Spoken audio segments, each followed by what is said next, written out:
live with the man himself. Ladies and gentlemen, we have him. Hello! Sorry, I've been on from the beginning listening to your stand-up. I just couldn't figure out how to connect. Sorry, I'm clearly not as technologically savvy as I thought I was. Can you hear me now?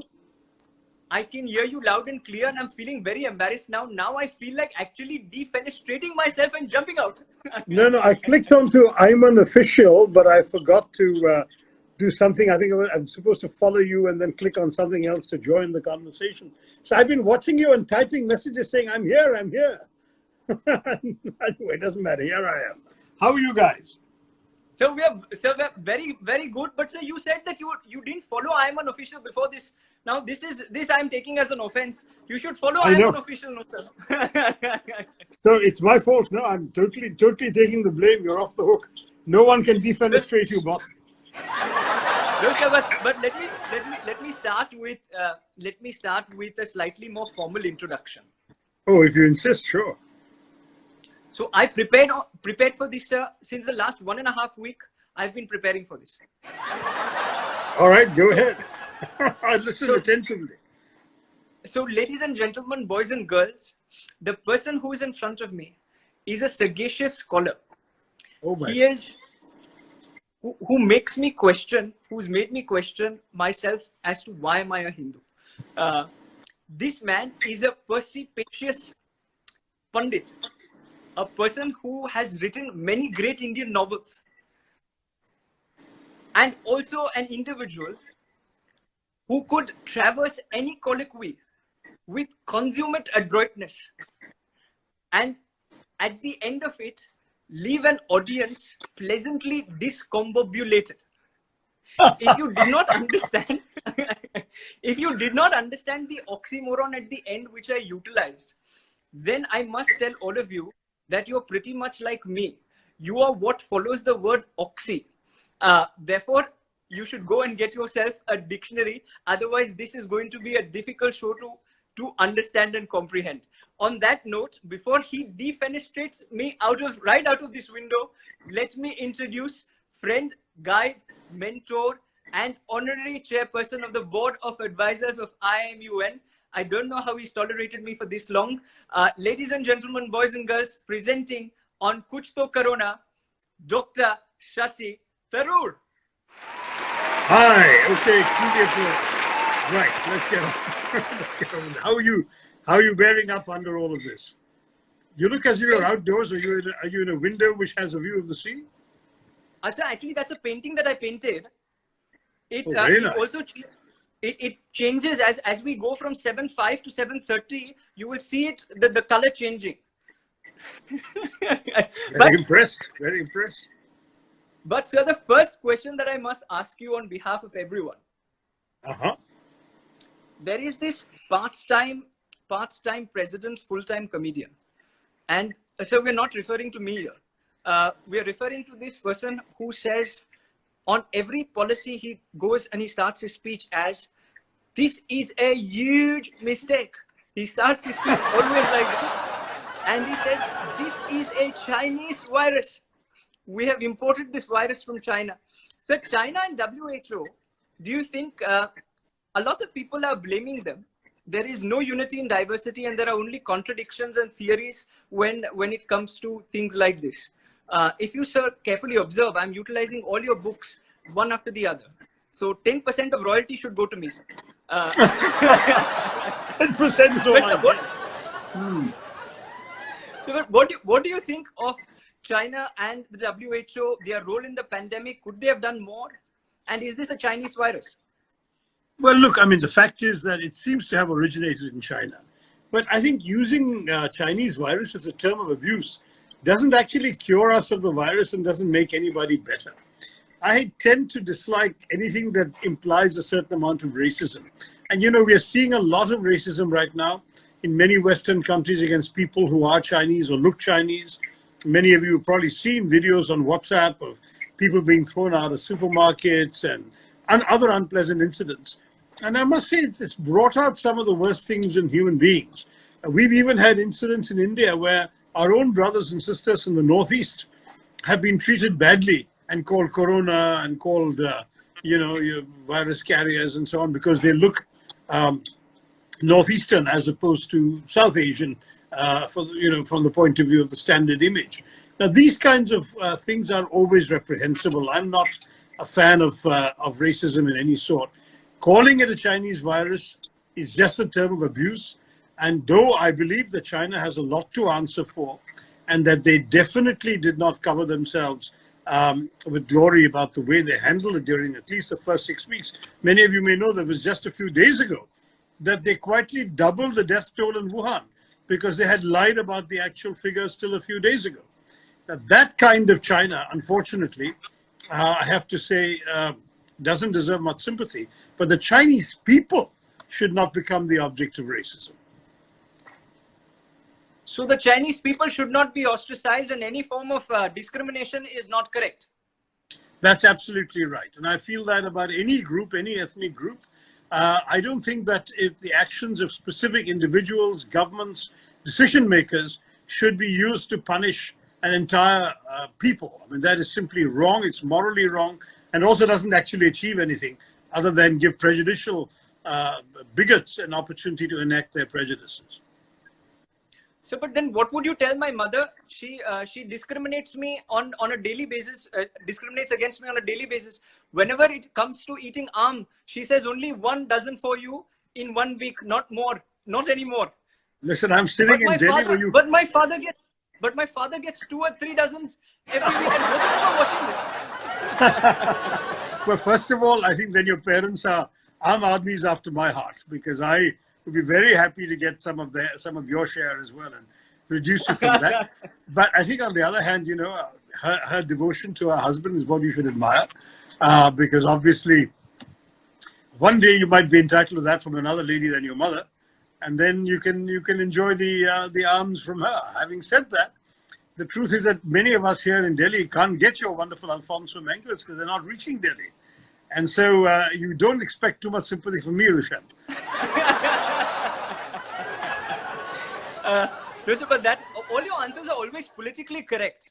And as I can see after my reading of Pax Indica, I feel there are very few people, and even before that, I feel that there are very few people who represent India as finely as you do.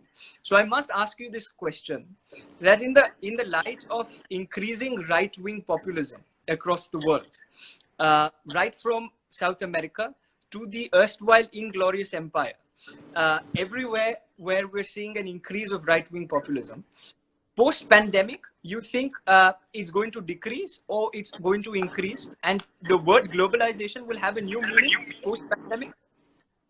Well, it was already spreading around the world. We've already seen so many examples of what we call ethno-nationalism. That is, people talking about the nationalism of their own ethnicity, and people winning elections by being, as they present themselves, more authentic representatives of their people.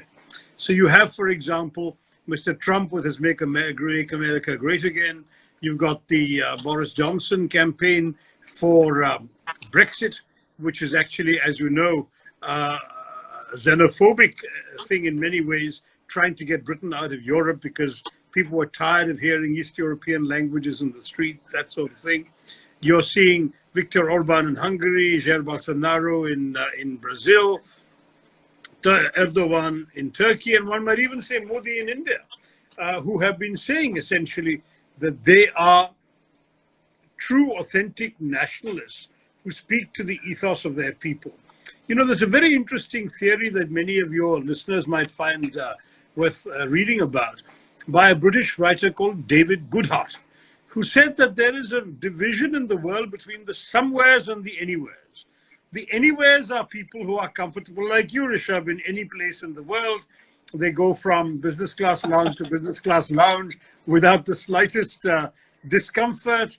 They I think you're talking about the wrong Rishabh. Five-star hotels in every capital in the world, in the boardrooms of Goldman Sachs, all of that. And these people are the ones who are the anywheres. But the somewheres, he says, are the people who say essentially they are from one particular place. They are anchored in that place. Their roots are in that place. in people of the same religion, the same ethnicity, the same language, sometimes the same prejudices. And the somewheres, he argues, are basically winning against the anywheres today. When people, I keep saying like you just to tweet you, but you are IIMUN's founder. When people like you said, we are a citizen of the world, what did the former British Prime Minister Theresa May reply? She said, people who say they're a citizen of the world have no idea, they don't have the slightest idea what citizenship is really all about. So the answer of the nationalists was, citizenship is about one country, one place, one ethnicity, one religion, one language. And that's what is ethno-nationalism. And the ethno-nationalist idea was indeed prevailing. It was actually making a lot of headway even before the coronavirus. Now, once COVID pandemic has struck, one of the tendencies we are seeing on the part of people is actually a tendency to retreat behind more national barriers. It's a tendency to say, we need to protect ourselves. Many of you may have seen Narendra Modi's speech to the Panchayat Sarpanches yesterday, where he said essentially self-reliance, self-reliance, self-reliance. And that is the message that he's saying, we have to now throw up the barriers. We can't rely on the outside world. We have to do everything for ourselves. In my view, that's precisely the wrong message. I think that we had outgrown self-reliance in a constructive way. We had plugged into the advantages of globalization. Much of India's growth and prosperity was because we were plugged into a globalized economy. And we should be fighting against the tendency to retreat behind protectionist barriers, behind the mantra of self-reliance, because otherwise our own economic advantages of being able potentially to be a workhorse for the world will go right down the tubes. So I do fear what you're saying. I think the world will retreat more into itself. Countries will elect more so-called nationalist leaders, but in the process, I believe we will all actually be worse off.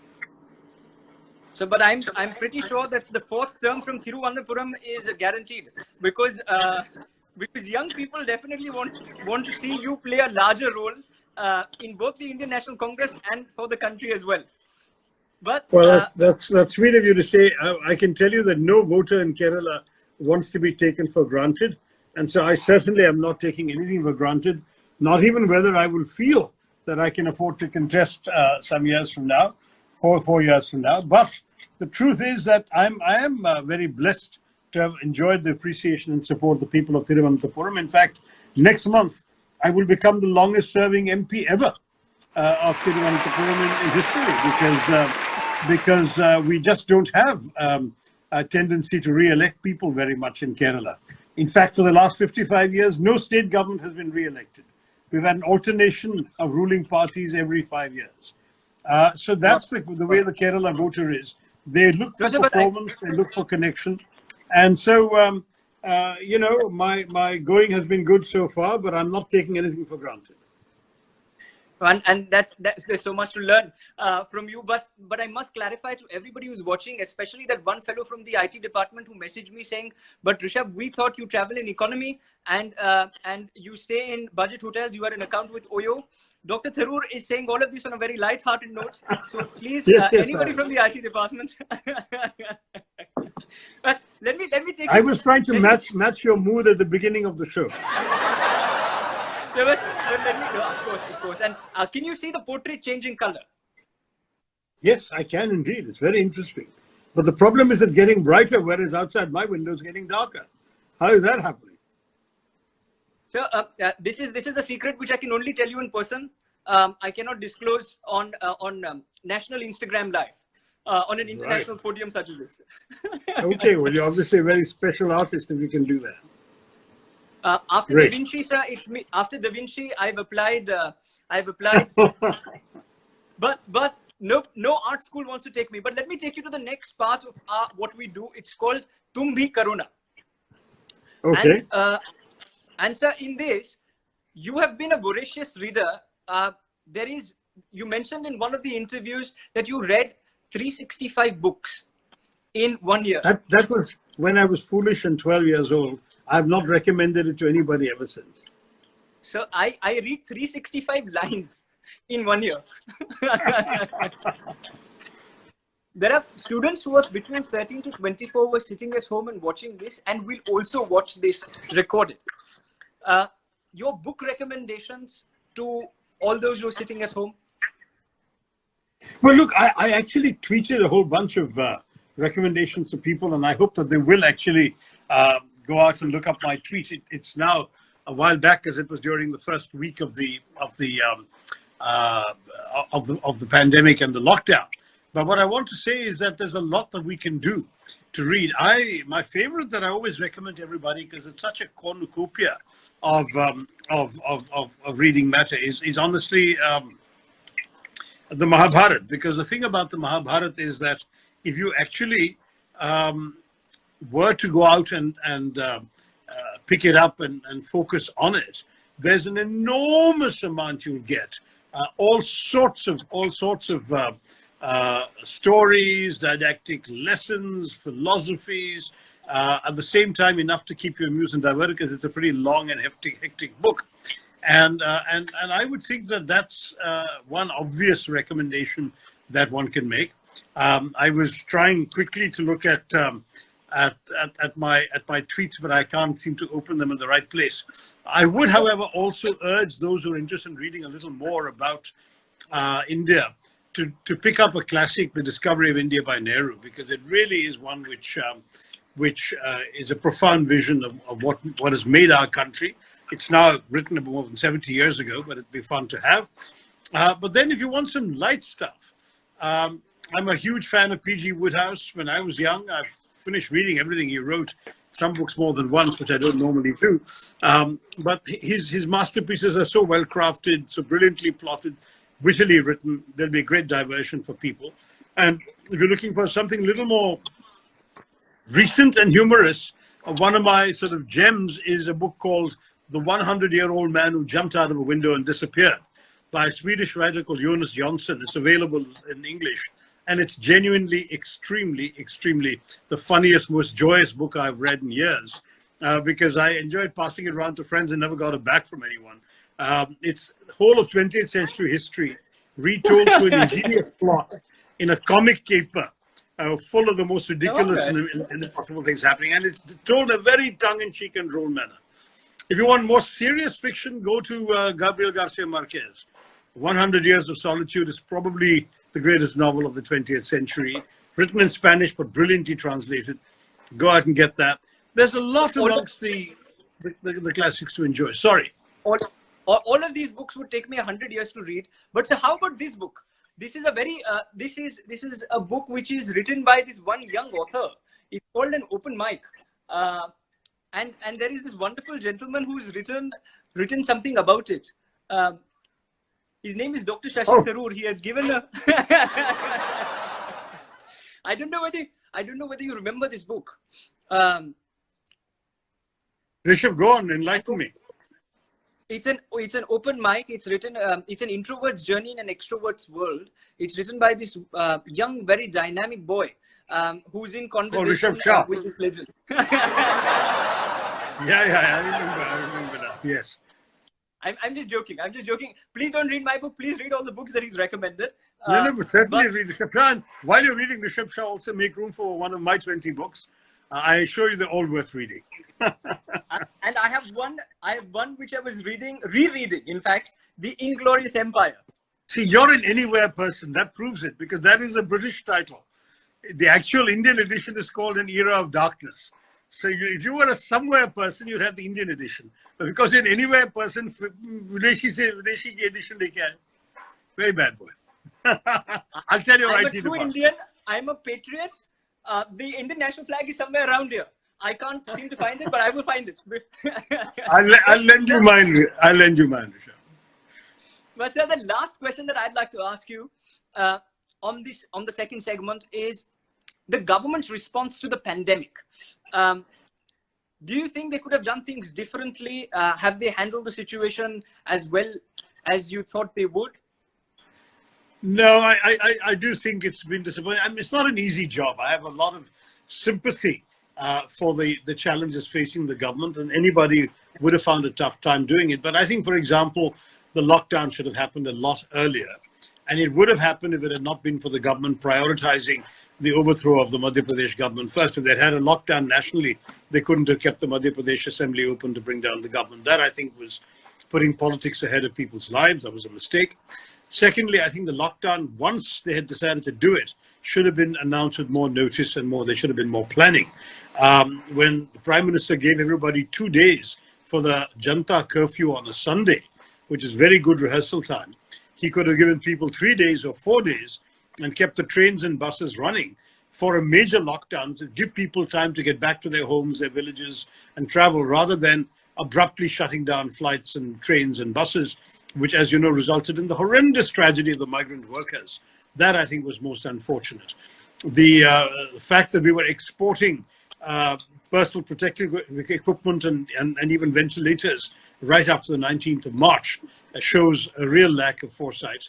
We should have kept those. Now. Every day one reads about nurses and doctors complaining that they don't have protective equipment and they're risking their lives in treating patients. So that's a real challenge, I think, for all of us.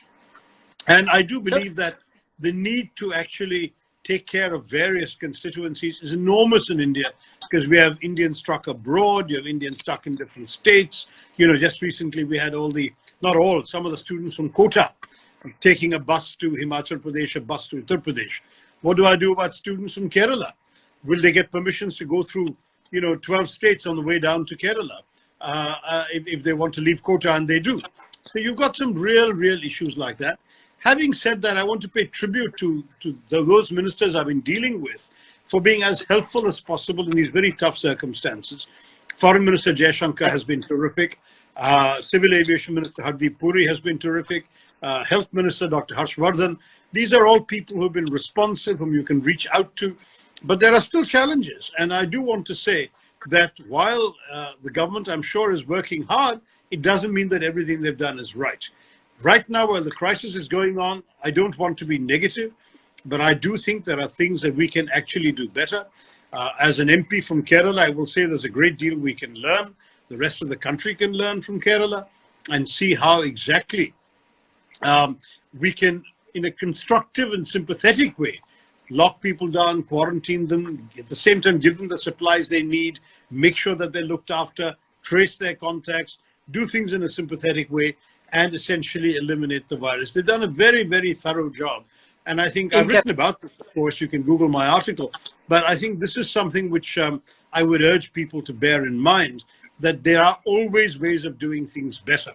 Now, clearly, the whole lives and livelihoods debate is getting more and more intense. People are saying, what's the point of saving our lives? We're going to starve to death. And that's a fair question. Many people should be allowed to get back to economic activity. I don't think there's any substitute for a phased, calibrated lifting of the lockdown, with specific groups, specific areas, specific places being exempted first. And doing all of this is going to be important, that we do it in a bipartisan spirit, supporting the government, trying to make it work. And that's the spirit in which I've answered your question, Rishabh. No, absolutely. And I think there are very few, and that's the reason why I chase you all the time in order to talk to young people, because I think there are very few people who stand for the real idea of India and the India Shastra that you've written. Quite honestly, it's always a pleasure talking to you. But before I let you go, I have to ask you some light-hearted questions, 3 rapid-fire questions, which you need to answer very honestly. All right, let's go. So, the first question, if you had to change something about the BJP, what would that one thing be that you would change about the Bharatiya Janata Party? That's not a light-hearted question. Very seriously, I would urge them to drop their bigotry and their whole concept of Hindu Rashtra. That's a very serious question, because they may be good people in the BJP, but they're subscribing to a terribly discredited ideology. I'm writing a book about Indian nationalism during the pandemic lockdown, and I think you'll see why I feel that this is really, in many ways, an anti-national ideology that they need to share. So so it's basically the anti-national ideology that I'm going to pick up and give to Times of India to print as tomorrow's headlines. Okay, fine.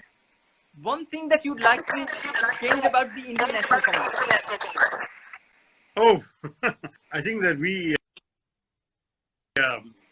probably need to enhance our grassroots connect with We have it in Kerala. We don't seem to have it in many parts of the country, where in some districts we have netas and no followers. I think we need to really get out as soon as the lockdown is over, the virus is behind us.